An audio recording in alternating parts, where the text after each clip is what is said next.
Hello and welcome to the Dark Hedges International Film Festival. I am Victoria, your resident Disney Queen. Joining me for a discussion on queer horror, we have Nicole down below. She is a PhD student at University of Ulster. Say hello, Nicole. Hello, everyone. And next to me, we have Hamish. He is a freelance journalist who writes a lot about films. Say hello. Hey guys, great to be here. So I'm very, very grateful for both of you being on this. It's something that's both under talked about and is getting more attention. So before we get into queer horror specifically, could I just ask what your personal relationship is like with horror and the genre? And Nicole, since you're doing your PhD on the subject, why don't you go first? Well, my PhD is actually on young adult fantasy fiction, so like Nice. Not even same realm really, but like horror is my favorite thing. Like period. I love it. I was obsessed with, I don't know if you've ever seen The Others, the Nicole Kidman movie.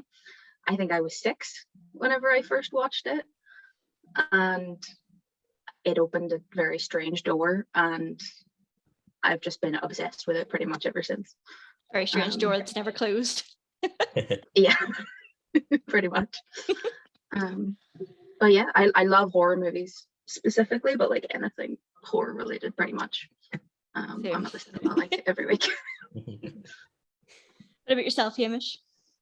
Yeah, like when I was younger, I say when I was younger, I still am a complete wimp, and I watch a lot of horror films with my hands over my eyes, but I do really enjoy it. I think for me, I quite like creature features. They're one of my favorite types of horror films, and I'm definitely into my slashers. The demonic ones really do scare me. Like they freak me out a lot. But I do watch them like that. But yeah, no, big fan. And I think just what appeals to me so much about horror is it is queer. It's so different to anything else. And I think that's what definitely appeals to me about it the most. Yeah, I think like even before I came out, like I literally only came out to my family this year. I did it over a family group chat on Facebook because I'm a card. But there is something about horror because it's a very niche like area of interest, and there is one of the prevailing themes in horror is the idea of the other, the outsider. And I think a young bisexual Victoria who didn't know that she was bisexual really identified with that and really felt understood in that kind of way. It's hard to explain to people that are heteronormative or are cisgender what horror means to a queer community. It's a very personal thing, I think. Like it's not just Jason or Freddy slashing up a bunch of teenagers. Like it's got a lot more depth to it. Yeah, one of the like maybe gateway queer horror things that I watched was Rocky Horror, obviously. And that it was like I was 15. I think it was on like E4 or something, up like midnight, and I remember sneaking downstairs because I knew that it was on, and it was like the queerest thing I'd ever seen, and I just needed to experience that. And I know that it's not like scary or anything. There's probably somebody out there that thinks it's scary, but it just opens.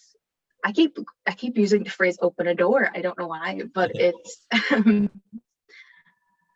it just is so personal because like you somehow you see yourself reflected in things that are other, that are non-normative for everybody else, but they are normal for you.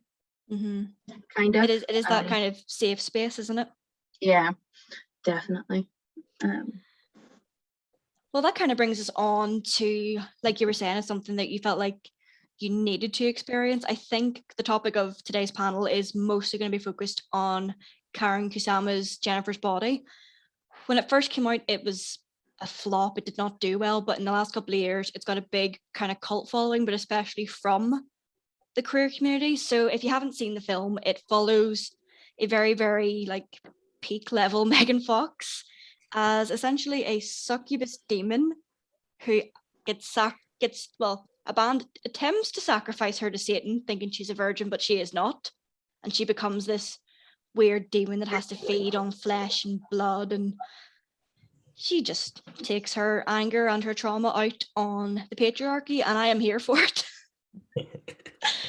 But there's also one of the things that people in the queer community have really latched onto with this is the representation of queer intimate relationships between Megan Fox's character Jennifer and Amanda Seyfried's character Needy, who is in a heteronormative relationship in the film, but her boyfriend kind of takes on the role of the girl in a lot of ways. Like, he is the damsel in distress, basically. It's a very gender swappy kind of thing. It's that rape revenge fantasy that's kind of turned on its head.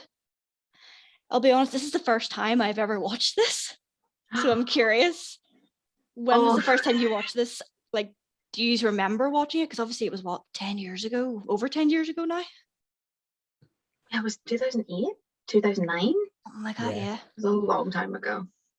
I think I went to see it in the cinema. And as I say, when I was younger, I wasn't really that like into horror as I would have been now. And I remember my friends used to say, "Should we go see this?" I would always be a bit hesitant if it was a horror, but I thought I could cope with this one. And I remember seeing it in the cinema. And when I was younger, I don't think it necessarily appealed to me that much, if I'm honest. I remember watching it and having a good time with it, but I didn't connect with it that much. I think what I got from it most was probably sort of the campness of it all. There's a lot of iconic lines and sort of things that I've gone on to reference, and I sort of almost forgot that they were from that film. And then it's only as I've revisited it in more recent years that I've sort of come to appreciate more about it.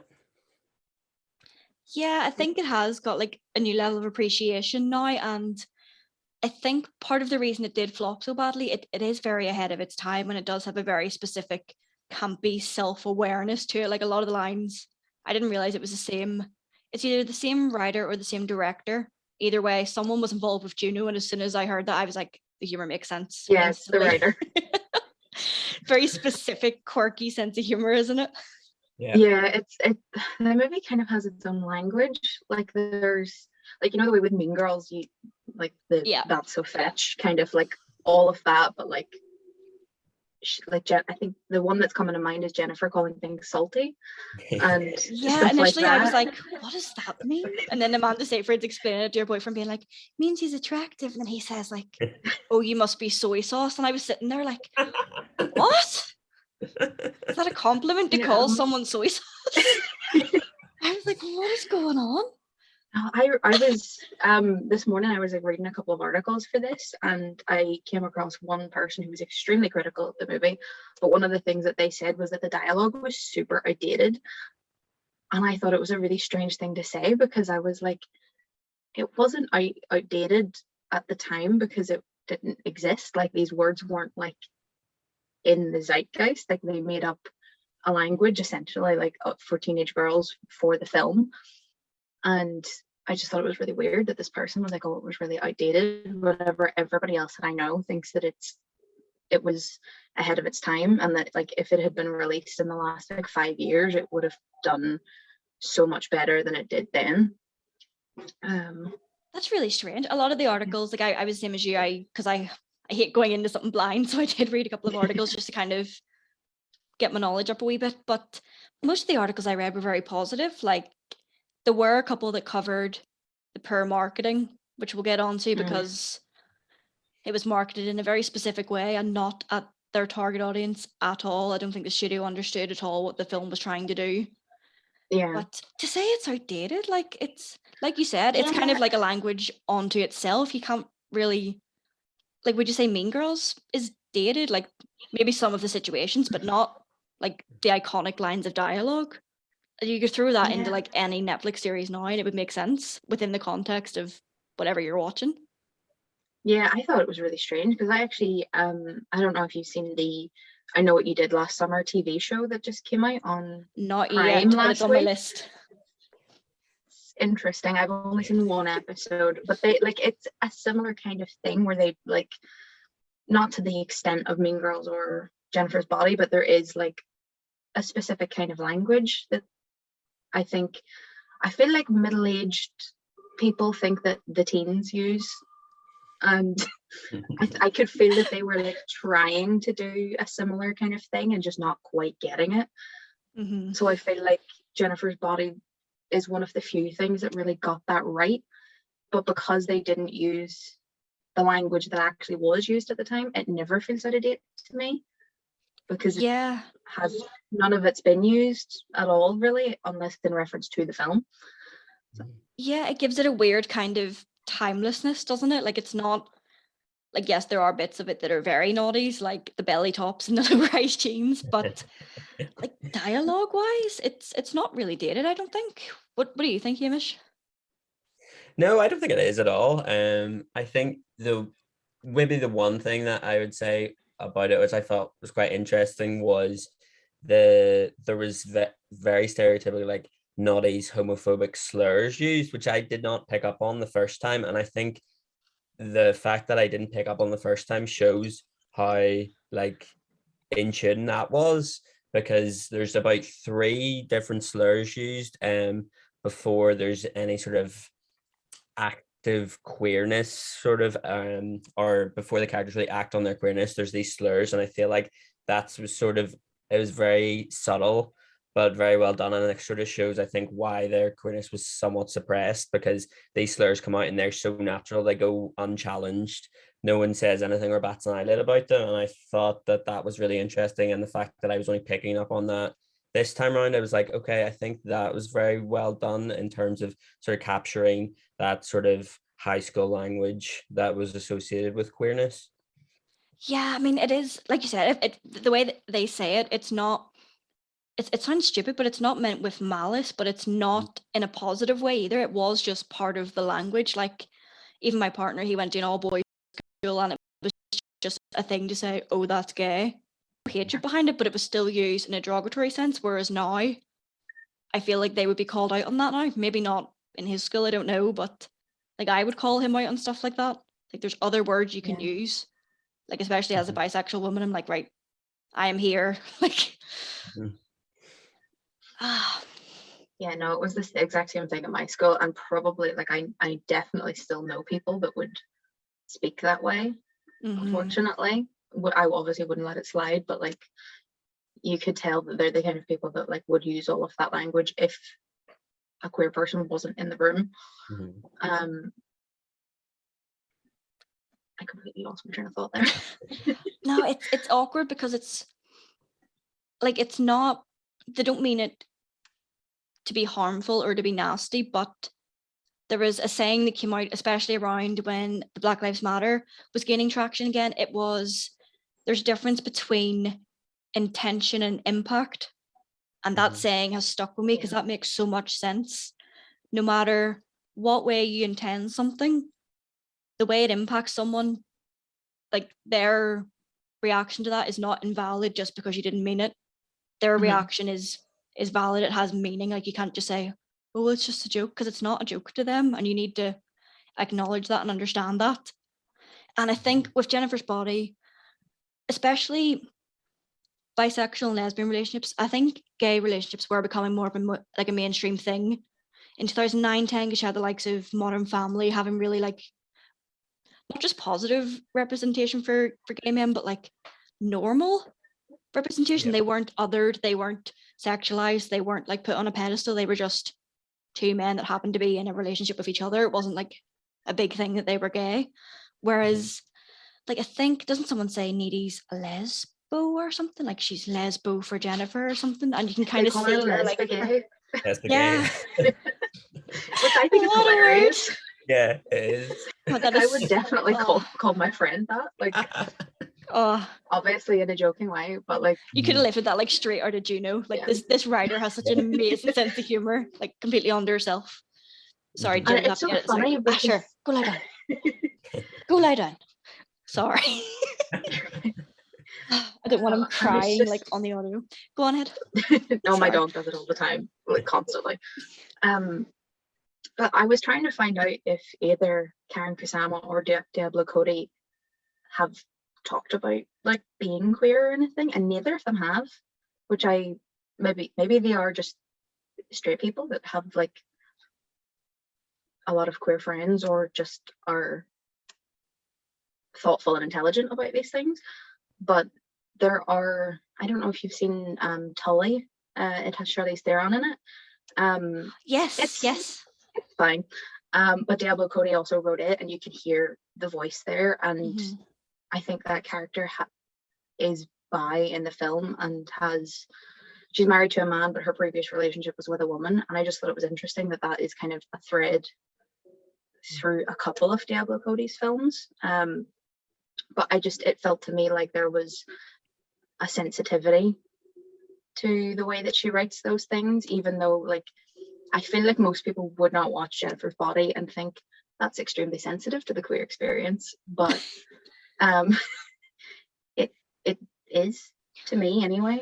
It is, and it's like we were saying at the start, it's one of those things, unless you're queer, you might find it hard to understand why we connect with this film so much. And I watched a couple of like YouTube analysis videos on the film just to give like myself and more of an idea of what the film was trying to do.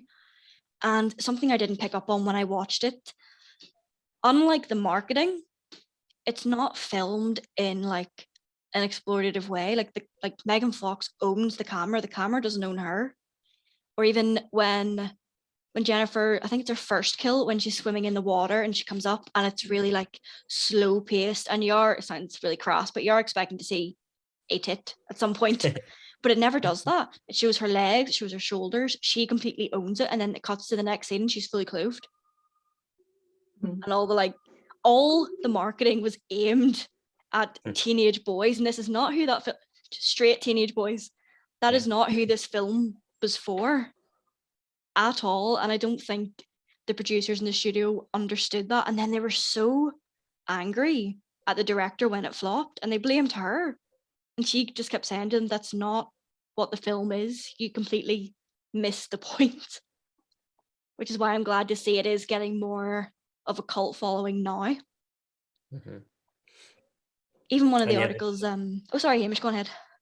yeah, it was just like it's interesting because so many of the films in that decade were marketed like that, because that is the target market they had. It was all about showing as much skin as possible and like fixating on that element of these films. And I think it is interesting then that because this isn't that at all, that's somehow the director's fault, when it's not at all. It was just her vision to be something completely different, and just because you have someone like Megan Fox in a role, it was sort of the expectation that it couldn't be anything other than that. And I think that shows just how much attitudes have changed since that time. I think that's a really good point, because like this came out in 2009. Transformers was only 2 years previous, and we all know that very famous car scene. But they Mhm. made an active decision to hire Megan Fox. Megan Fox was aware that she had this kind of reputation, but in her private life, she wasn't like that. She's still not like that. I think she was in a long-term relationship. Then she was married for a long time, and now she's with, I think it's some rapper. I don't know. I'm not in that scene, but Mhm. like Megan Machine Gun herself, Kelly. that one. Megan herself is bisexual, and she's very proud of the work she did in this film, because a lot of queer men and women have came to her and said, I identified with this character. You helped me understand myself. She actually helped a lot of people come out, I think. And people really, I say people, it was mostly middle class white men film critics, really slated her for being this highly sexualized woman. And it's like, you made her into that. That's not what she's like. If you actually took a second and understood there's a person underneath that, that's what Jennifer's Body does. It's not just sexualized mindless slaughter. Like I think she's taking back the trauma that very, very patriarchal band did to her. She's taking ownership of what they did, and she's getting revenge out there. But it's unlike a lot of slashers where it is just about the body count and the blood and how creative you can kill someone. Hers are very emotive. I found it very emotional in a strange way. What do you Mhm. think?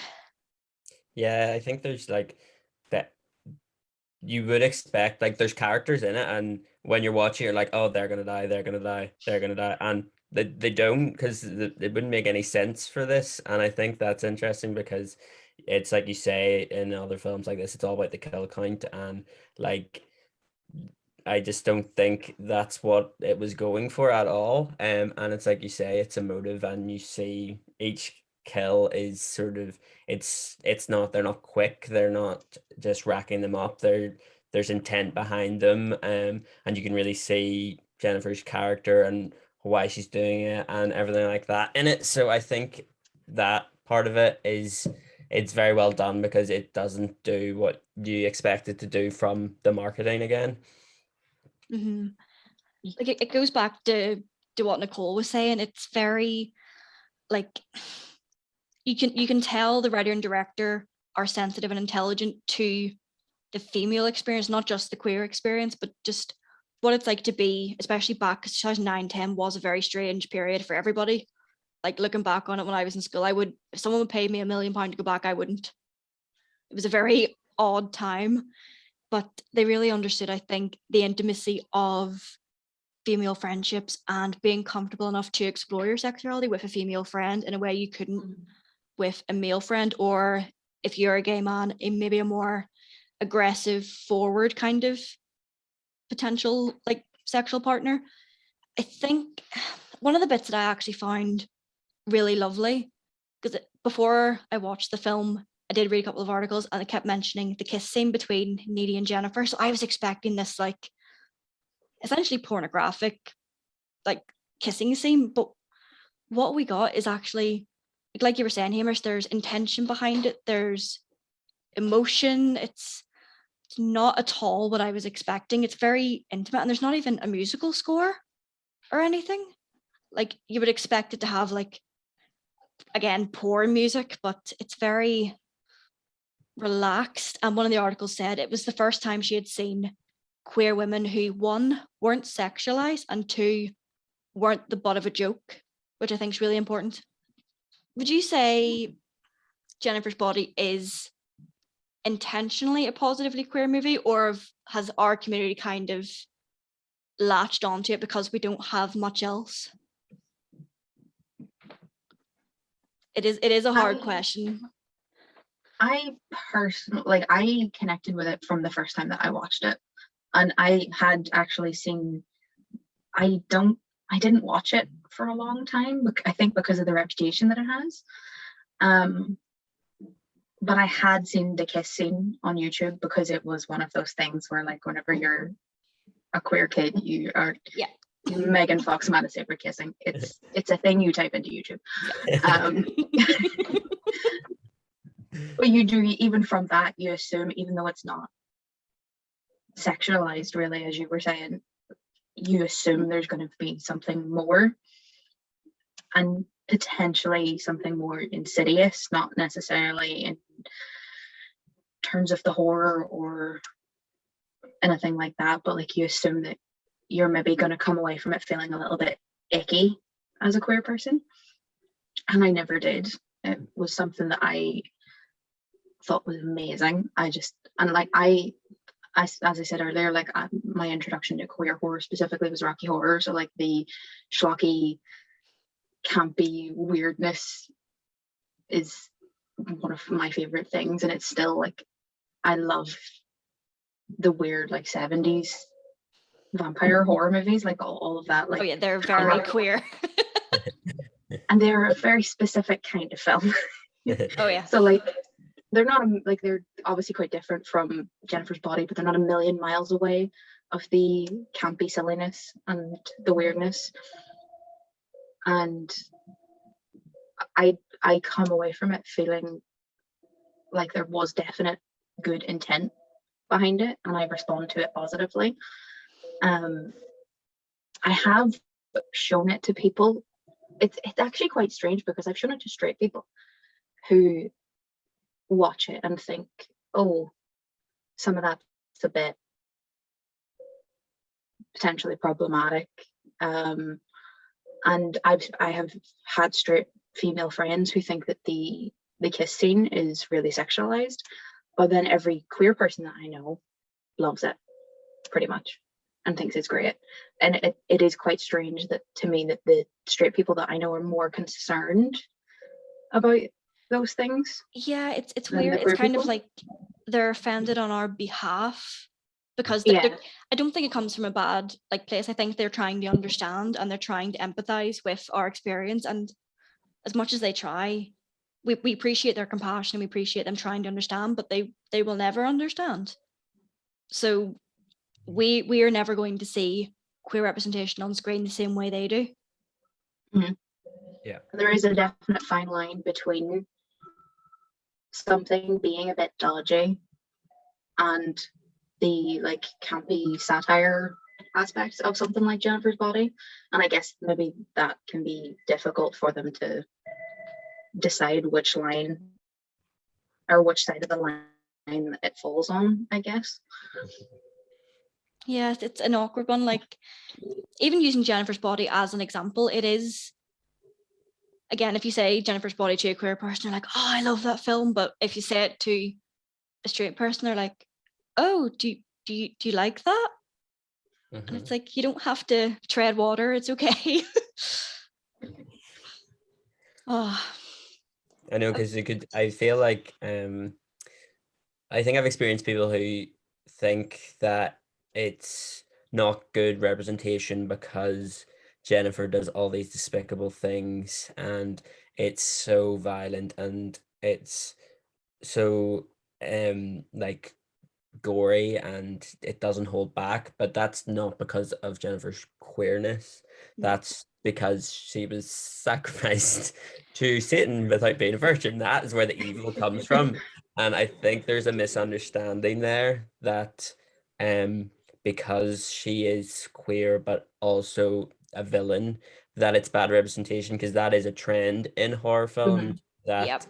that villains are queer. And I think people mistake that for that is definitely it's a bad trend, because it sort of puts out this message that queer people are something to be scared of, or um things like that. But I think it's defining where evil or villainy comes from, and as long as it doesn't come from the queerness, it's fine. And of course, queer people should be villains. It would be ridiculous to think that queer people can only ever be heroes or whatever. But I think often when being viewed through heteronormative lens, I think sometimes there's a misunderstanding there. That's a very good point, because like you were saying, her actions and her intent do not come from the fact that she is bisexual. It comes from the trauma she underwent from literally being sacrificed for this really emo naughties boy band who just like, they're the definition of like toxic masculinity. But usually when there is a queer person at the forefront of something, if they are a quote unquote good character, they're like the best character. They have no flaws, they have no character issues, they're a god. Or if they're a villain, they are so villainous, and their villainous is portrayed through a queer coded way. Like, as much as I love Disney, they're a good and terrible example of this. Like Yeah. Jafar from Aladdin's very effeminate. Radcliffe from Pocahontas, even Ursula in Little Mermaid, like she was based on a very famous drag queen at the time. But the way they act, the way they express their villainy is through their queerness. And like you were saying, Hamish, we're normal people. Like Yeah. we can be villains, but not because we're queer. We can be good, but not because we're queer. That's all we want. We just want to be seen. We're just normal people. But unfortunately, the media, because of what the media is, they're trying to appeal to a mass audience. So they go for what is quote unquote generally understood as this kind of person. But I think that's where Jennifer's Body, especially now, is getting the appreciation it deserves, because Jennifer is not who she is because she's bisexual. She is just this character who happens to be bisexual. Yeah. And it's nice to see bisexuality specifically being represented. Like, something I would love to see more of is bisexual men representation, because as a bisexual woman, I didn't even notice there was very, very little representation for bisexual men. It was actually my friend Stephen pointed it out to me, because I'd never really noticed. There's a lot of gay, like men, hetero men, like positive and negative relationships on the screen, but even stereotypical like bad representations of bi men, they just don't exist. And it's we need to get to a point where, like we were saying, where bisexuality, asexuality, pansexuality, any sexuality that you define as or express yourself through is just, it's who you are, but it doesn't define who you are. I think Jennifer's Body is a really good starting point for that kind of thing, because even now, this was 2009, we were talking a bit there before we had some technical issues about the second part of It. Got a lot of negative attention because of their representation of gay men. I haven't actually seen it. I love the first one, but I just couldn't get into the second one for some reason. It's one of my favorite books, so I probably should watch the bloody thing. But what did you think of that scene? I saw it in the cinema actually, and it is 1,000 pages long, and I do not have the attention span for that. I tried, but I have read that part of the book, so I knew it was coming, and I found it quite difficult to watch. I understand the point of it, from Stephen King's perspective anyway, because I think whenever he wrote it, I think a gay kid had been attacked in his town or something, like a few years prior to him writing the book. So I think he wanted to draw attention to things like that. And obviously it was the 80s, so the AIDS epidemic was at its peak. And I think that he just really he had a point that he wanted to make. And with Pennywise tends to bring out the worst in people and in the town, which I kind of have issues with, because I feel like it in some ways brushes things like racism or misogyny or homophobia as it is Tim Curry in a clown mask that's making this town terrible, not that they are just terrible and homophobic and everything. But the movie, it opens with it, and it was a bold statement to make at the start of the film, and I think that they were trying to draw attention to that because they had changed, I've forgotten the character's name. Bill Hader played him. Oh, Richie. Richie, because they changed it so that he's gay in the movie, and I think that they were trying to they were trying to tie the subplots together, I think. Right. And it didn't quite land for me. I think it was just on the side of slightly too upsetting for me. Yeah, I think you're right. It's a tricky one because as a gay man, anytime I see representation of someone like me on screen, it's sort of like, oh yes, love that. That's just like the initial reaction to seeing it, regardless of how it goes. If there is like a gay character on screen, it sort of piques my interest, and I am just happy to see that. So it's that combination of that initial like, oh, that's really cool, to then, oh, this is where we're going with it. And it's so bittersweet because you're so excited to see it, and then when you see what happens, it is disappointing. And like you say, it's right at the start. So not that putting it in the middle would maybe make it any better, but it just seems a strange way to go. And I haven't read the book, so the fact that it's in the book, I suppose it gives it a slightly more reason to exist. I would have been more uncomfortable if this had just been a sort of an opening kill that had been plucked out of nowhere. So I can sort of see why it's in the movie. But yeah, it is, like you say, it is very upsetting. And it sets a strange tone, I think, for the whole movie. That's interesting, because obviously I didn't know that they had made Richie's character gay, because I think in the book he doesn't really settle down at all. I don't think it's his private life really mentioned when they come back to Derry, but I think because the book is kind of split, it's not split like the way the films are, where it's the first one's just childhood and the second one's just adult. It is kind of interspersed between the two. I think it's the start of part 2 where he talks about that scene, but I don't think Stephen King meant it to be upsetting or exploitative.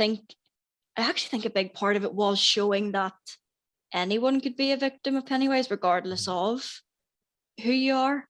because there was a lot of interspersing scenes of that. When every time Pennywise comes back, there is like a big disaster, and this one just happened to be to a gay couple.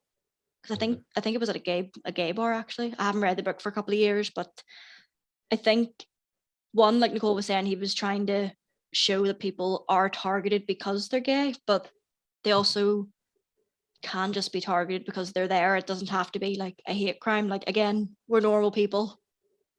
Like, if some random man comes up to me in the street, he doesn't know I'm queer, but would that influence his decision to stab me? I don't know. Hopefully not. Hopefully he doesn't stab me. He just goes on his merry way. But like you were saying, Hamish, it's that initial, yes, I identify with this person. I'm glad to see someone like me up on the screen. And then as soon as that 1 second it turns and you're like, oh no, we're really going down that route again. Which doesn't really happen with Jennifer's Body, I don't think. No. There was never a point when I was watching it, like,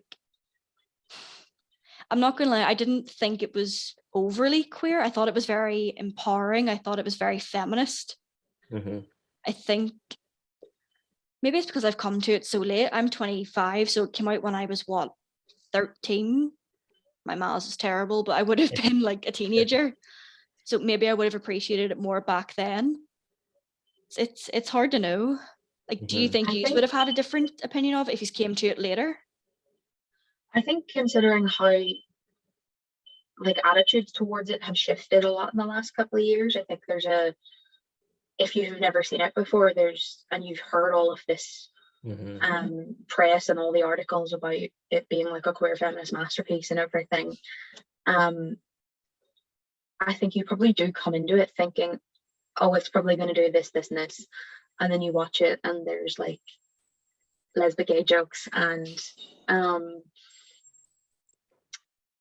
needy literally being a needy lesbian, and that was not subtle.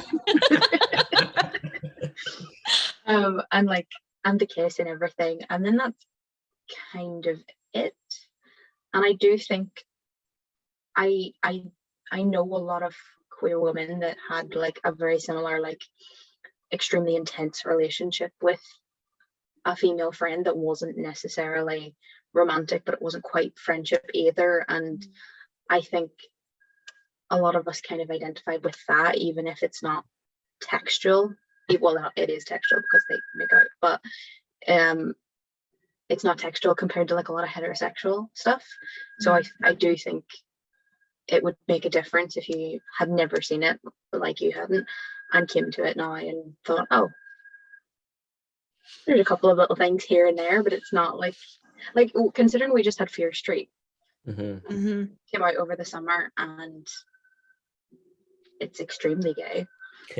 And the kids these days are so lucky that they have something like that. But whenever you are like 13, whenever Jennifer's Body came out, that's kind of all you have, so you just gravitate towards that. So it's definitely going to be different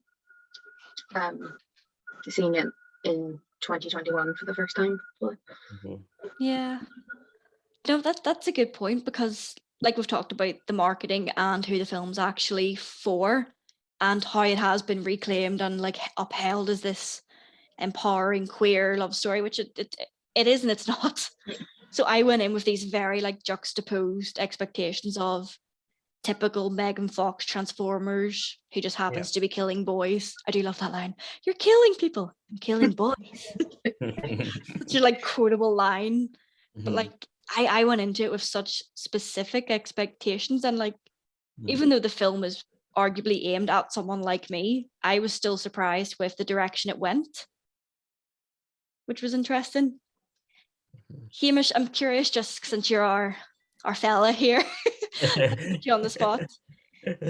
What did you think of the male characters in the film? Because they do kind of, obviously there's the boy band that are kind of the main perpetrators of the violence, and then there's Needy's really awkward soy sauce boyfriend, Chip. Yeah, like it's funny that you asked that, because I had hardly given them a second thought. Like, honestly, like this film I don't really think it's about them other than saying how awful men are most of the time. Like I read an article, and you probably both read the same one, and I think it said, it's literally about how men sacrifice women to further their careers. And I was like, yeah, it literally is that. So it's so refreshing to watch a film from that era and for all the male characters just to be so secondary. Like almost don't need to be there. Like, but they That's a really do. good point, Like, actually. Yeah. They are literally plot devices. yeah, Like Yeah. they don't really completely. have characterization And other that's than normally the role that's given to women. Like even Yeah. your man Colin, the very emo boy. I wonder what happened to him, like because his name is Colin. he It's was in great. Jennifer's Body, he was in The Haunting in Connecticut, and he was in the Nightmare on Elm Street remake, and then he just kind of disappeared. So I'm curious to see what happened to him, because he was in like 3 really good horror films in a row and then just stopped. But He was in an episode of Criminal Minds as well. was he? I feel bad. I can't remember the fella's name. And that's But, literally Kyle Gallner. Is that his name? that rings a bell. Possibly. We are sorry, Wait a Kyle, minute. if you're watching. I feel like I need to go through that now. What I do think was nice, because obviously I hate the saying, but it's true. It's not all men that's the issue. It's the culture. It's the culture of patriarchy, and it harms women and men. Like you can see the men that Jennifer chooses to be her victims are victims because she has been traumatized by the patriarchy. If they hadn't done that to her, they would have been fine.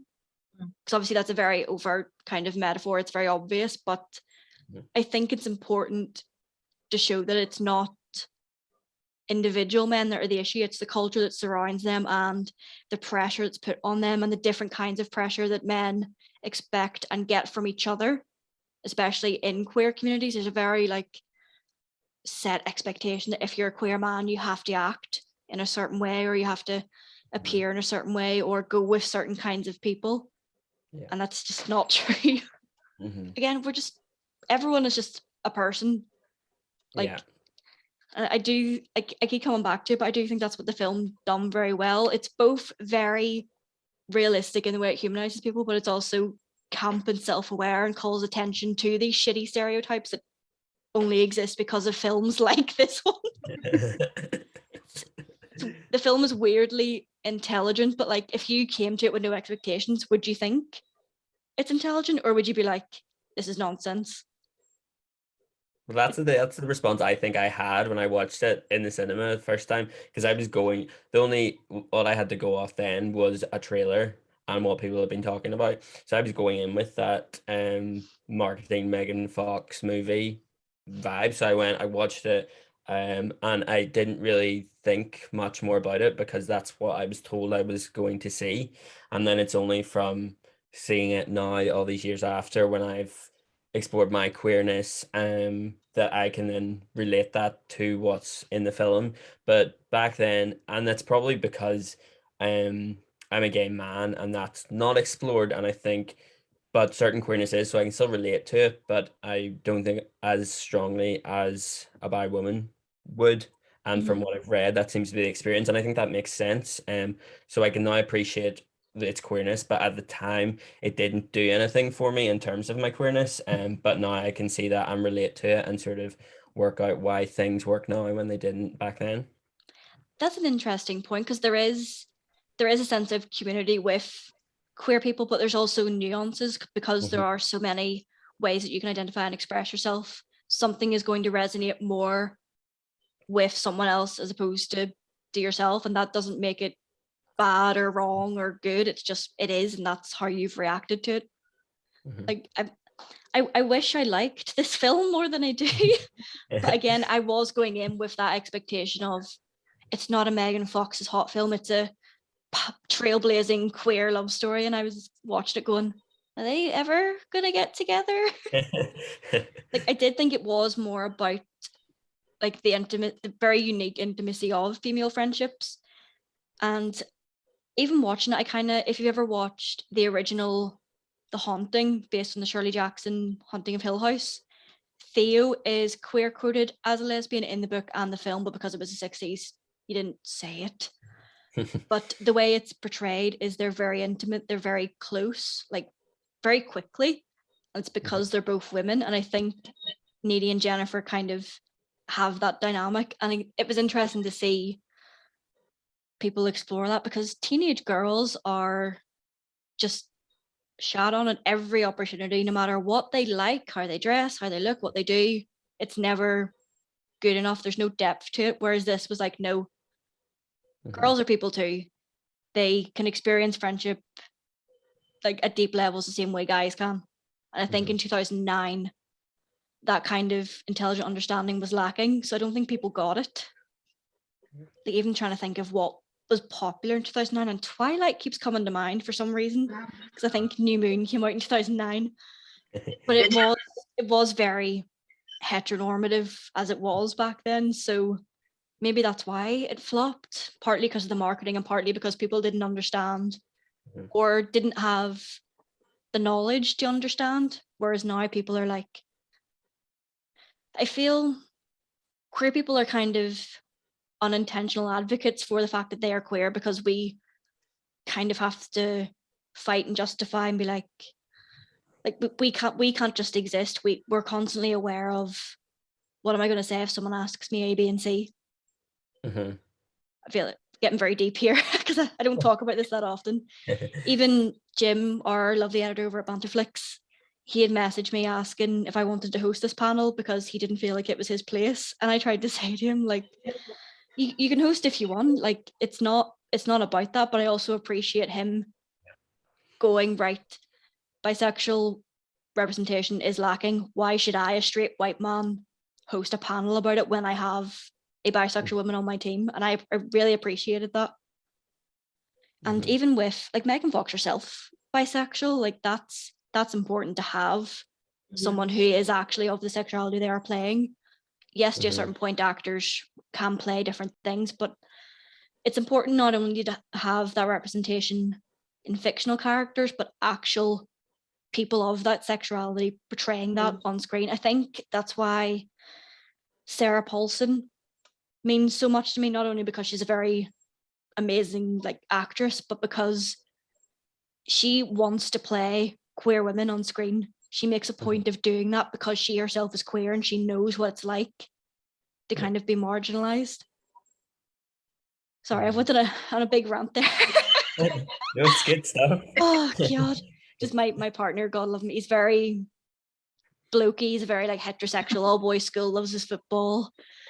So I don't get to talk about it that much, but especially in the context of horror, because horror is queer people created horror. Like James Whale, who directed Frankenstein, one of the most iconic horror films ever, was queer. He was openly queer. I think it was like an open secret in Hollywood. Ridiculously open. Like, I don't even think it was a secret. Like, I'm pretty sure he, like, everyone knew, and people didn't, like the studio execs and stuff didn't necessarily appreciate it, but they never stopped him. He made money, so yeah. Because capitalism rules the world. Yeah. No matter what sexuality you are, capitalism rules the world. But it is interesting because like we literally created the genre essentially. Like there are a lot of rumors about Mary Shelley potentially being bi as well. And obviously she wrote Frankenstein. There are a lot of queries about Bram Stoker. Him and Henry Irving. Yes, and he had a very famously sexless marriage with his wife, and he was also very good friends with Oscar Wilde. Yes. Around the time that all of that happened. So like the genre is built off of the backs of queer or potentially queer people. And in preparation for this, I was kind of like looking for specifically bisexual characters in horror, and I made a little list, and it's like 10. It's so short. You got more than me. I think I only found about 2, honestly. Well, one of mine is Sharon Stone's character in Basic Instinct, and that's not even really technically horror. So I'm gonna count it. Oh, I will count queer Sharon Stone in anything. But it's just, so originally whenever Jim had emailed me, actually, he just mentioned it being queer representation, not specifically bi. So I had like made loads of notes and was like wanting to talk about this, this, and this, and then I realized that it was specifically bi, even though we've obviously talked about a lot more than just that. So then I started trying to narrow things down to just bi representation, and you really don't realize how sparse it is until you start actively looking for it. Mm-hmm. And like off the top of my head, I think I came up with like 3 characters, and it was only from actually Googling things and like trying to remember films that I'd watched over the years that I really even got to 10. Did I even get to 10? I'm impressed you got to 10. Like I Yeah, really same. struggled when I looked. The Mhm. one that kept coming up was The Hunger with Yes, that's one of mine. I'm gonna mispronounce her name, and I'm sorry. I think it's Deneuve, Catherine Deneuve, because Catherine Deneuve. it is French.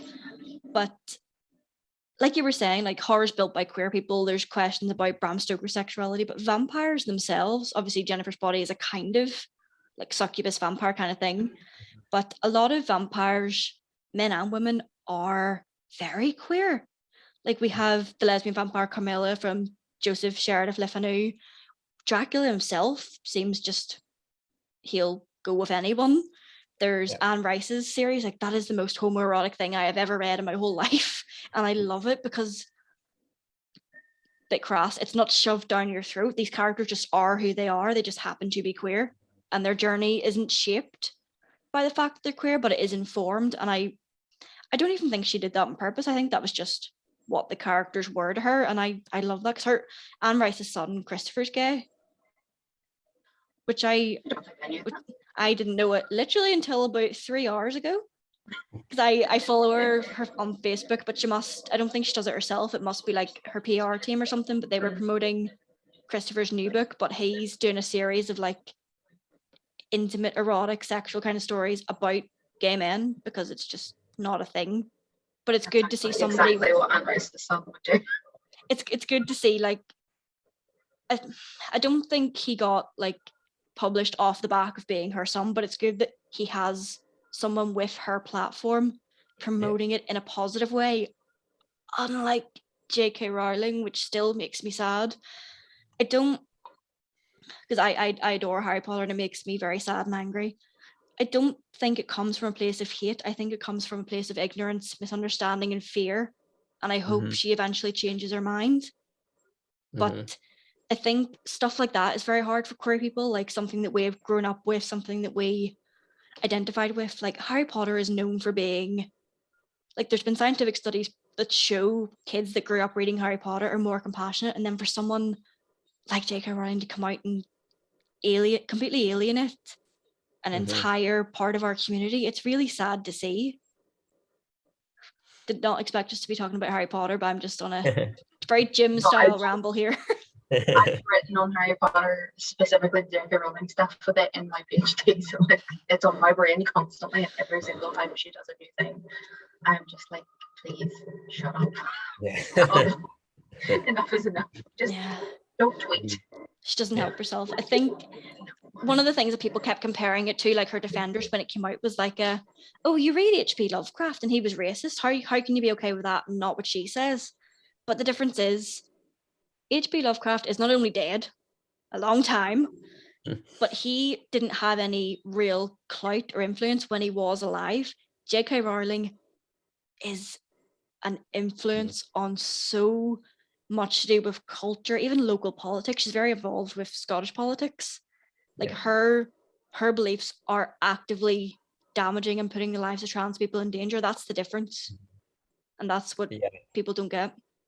And it amazes me because there are so many amazing trans voices out there speaking so much sense, yet it is J.K. Rowling who gets listened to. Yeah. And it really angers me because that's where a lot of people get their entire knowledge and understanding of transness from. J.K. Rowling. That is it. And it's just it makes absolutely no sense that is where people get their education from, because it's not education, it's miseducation. So I think it is so important to talk about that and about platform and how you use it, and because she has such an audience, and it is so damaging.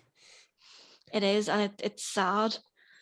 But just if bringing it back to Jennifer's body a little bit, when we were researching this, like Megan Fox has done a couple of interviews very recently, because she's only kind of come back in the spotlight because of the attention Jennifer's body's getting. But I think Megan Fox, even at the time, I think she was aware that she had a lot of pull. She knew that people would go see the movie because she was in it, maybe not for the right reasons, but I think she played the character, again, very self-aware, very quirky, but I think she knew what she was doing. She wanted a positive representation of a queer person. She didn't want to be defined by it, but her character was informed by it. And I think I really wish people appreciated this film even 10 years ago, like not just in the last like 2 or 3 years out of nowhere. But it's a hard one. I wish, because the film's not like gonna win an Oscar. It's not a groundbreaking, amazing, incredible film. It's fun, and it is what it is. But I wish queer people had more serious and more of a wider reaching representation on screen, especially in horror, because like we were saying, horror, like we made the genre. It's where we feel safe. It's where we feel understood. And I think we should be represented more in horror and other genres. Definitely. Like, I was looking at, just because I have noticed this year especially, the representation in horror has been a lot more frequent. So like if you think Candyman, Halloween Kills, Freaky, Werewolves Within, and then obviously Fear Street, there's queer representation in all those films, and they're all big horror films from this year. But I think what it comes down to is, other than Fear Street, all the queer characters are gay, and they're in supporting or not even just sort of secondary roles.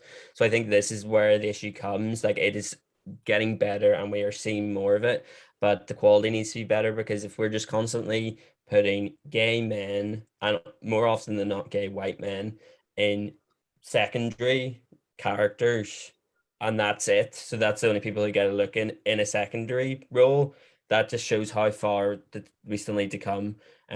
Because obviously we're talking specifically about bi representation here, and I can't think of any examples from this year, correct me if I'm wrong, but that just shows you how limited the representation is. So people will say things like, oh, everything has to be gay now, there has to be a gay character in this, has to be a gay character in this, and they're just misunderstanding the point, that they think we have sort of one and we're everywhere, but the reality is complete opposite, and that we're not everywhere at all in films where we need to be. The reality is, to go to this like magical place where they think that the gays are everywhere, but pushing our agenda on them. Like, it's one of those things. Oh, people, like, there always has to be a gay person in a film, blah blah blah. We have always existed. We have just never been on the screen. That's the difference. You're just not used to seeing us. If you had actually given us the respect and the dignity we deserve just as people, the same as you, this wouldn't be such an issue. Like, we wouldn't be having this panel. We wouldn't have to talk about queerness specifically. It would just be, we could talk about horror and there happen to be queer characters. Like, even in Candyman, like, I loved the gay couple in that. I feel bad that I can't remember their names, but they were supporting characters, and a lot of their scenes were kind of informed and defined by the fact that they were queer, which was kind of annoying. Like, they couldn't just be a regular couple, which they are. It's, I don't know, I felt this exact same way about Halloween Kills, actually, and this is not a Halloween panel, so I'm not going to go into that too much.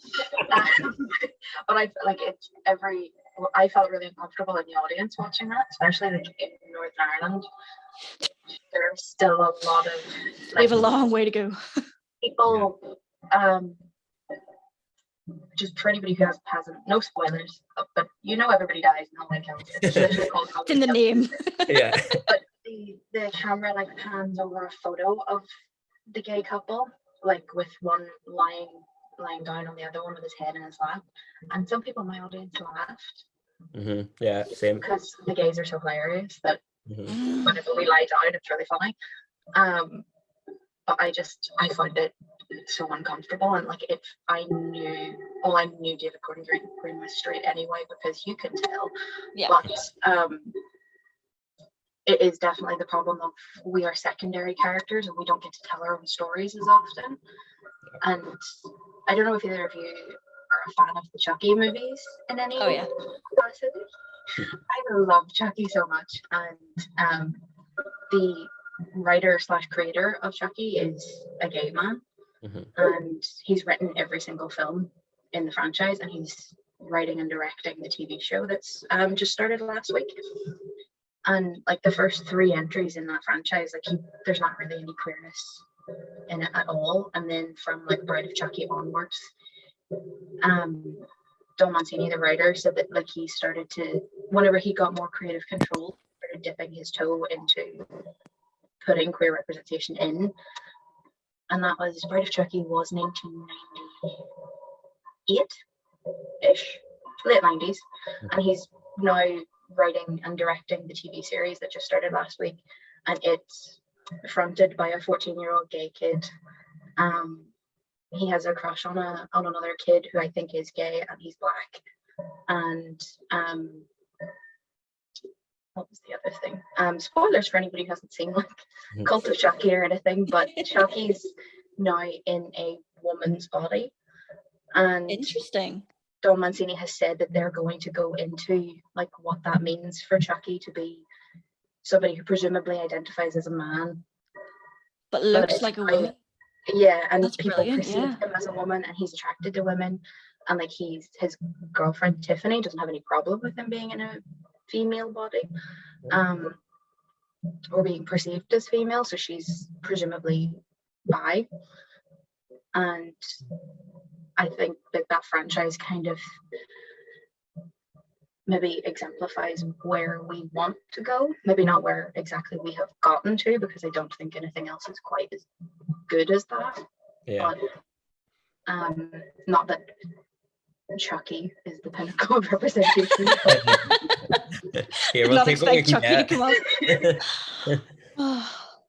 There was one other example I was actually thinking about when we were just talking about representation, and it was from Paranorman. And I think, see, the issue with horror is it's generally geared towards adults. So whatever representation we get and whatever wins we get, they're only really being shown to adults. And obviously kids will watch scary movies and everything, but they maybe it's not the kind of representation that will appeal to them or it'll make much of an impact. But I was watching Paranorman, and obviously Mitch is gay, he's openly gay, but it's not it's the audience aren't expecting him to be gay because he's a dumb jock who likes cars, so obviously he has to be straight. And then obviously when he says, "Oh, my boyfriend, he's a complete chick flick nut," I was like, this is just brilliant because it completely like throws away any stereotypes of what a queer person has to be, what how they have to present to be queer, and it also shows that queerness doesn't define anyone. Like it's just a part of who that person is. But I just love that that is in a family horror movie as such, and I think I would love to see more of that as well in movies that families are watching, because kids are clever, they pick up on things, they'll ask questions, and I think more of that needs to happen from an earlier age. So the likes of when I saw Jennifer's Body back when I was a teenager, I would think more about it than just being told what kind of movie it is. But if things like that are put more into those family sort of Halloween animated movies, I think there's a real good potential for that, because I think the media has got to play a really important role in educating children about queer issues. And I just thought that was one really good example, and it's so natural in the movie. I just really liked it. Yeah, that's such a good point, because like you said, it's not pushed on you. It's not like you don't see him immediately and go, "Oh, that character's gay." He just happens to be gay. And I think, like you were saying, kids are clever. They're not dumb, and they will ask questions and they will be curious. And oftentimes they don't judge Yeah. because they haven't been taught to judge yet. And I think it was actually in London there the other day, a lot of parents were protesting over kids being taught about queer issues in school. And the thing that annoys me is they're like, "Oh, our kids are too young, blah, blah, blah." Kids are exposed to like heteronormative relationships constantly. Sex is a thing. They're not actual like sex they're saying, but like adult relationships between a man and woman. They are seeing that all the time. By making learning about queer people something that is you're too young for makes it others as it makes us seem like we're this weird taboo other thing when we're not. And I think, like you said, if more kids horror films aimed at families could have those kind of characters, because I think because people go into horror, like horror isn't meant to be realistic. There's stuff that's going to happen that would never happen in real life. So unfortunately, that's where we feel safe because we know we can express ourselves there. But kids are intelligent, like they can pick up on this kind of stuff. And I think if more natural queer representation were in these kinds of films, they wouldn't become like J.K. Rowling and be misinformed and ignorant. Again, there are a lot of very hateful people that target our community, but a lot of the people who don't really understand us, that's just it. They don't understand and they don't know how to ask, and they don't have the critical skills, or they just haven't been shown people like us before. Like we said, we have always been here. We are not a diversity tick box. It's only now that we're getting the representation on screen that it seems like we're everywhere, like in your face. We have always been there, but we're not getting on screen to be on screen. We're getting there because it's important to us. That representation is important. Definitely. I think it's all about exposure, because of course someone who has never seen if someone has no queer friends, they've no queer family, and they don't see queer representation on TV and in films, they get the information from J.K. Rowling. It's going back to that exactly. So that's why representation is so important, not just for our community but for everyone else as well, because if they don't see it, where are they going to learn it? Because it wasn't taught in schools when we were in schools. So there's a whole generation who just haven't been exposed to it, and then they see us and they think we're always complaining and we're always wanting this and we're wanting that, and it's so frustrating to just constantly have to fight to be accepted. And I think as well, I find it like as a writer, it's always that idea of, if I don't talk about this queer film, is anyone going to? That kind of thing. And I love talking about queer movies. I love talking anything queer. I love it. Like, I will talk about it till the cows come home. But it's like, are other people going to? And it's like, there's other things I would also like to talk about. You shouldn't that feel like aren't you queer. have to because you're queer. You're not automatically an activist or responsible for other people's education because you are queer. Yes. Like it's the same with a lot of the, like, especially Black Northern Irish people's experience. It is not their responsibility to educate you. You need to give them the platform to speak so you can actually listen and understand. And it's the same with queer people. Yeah.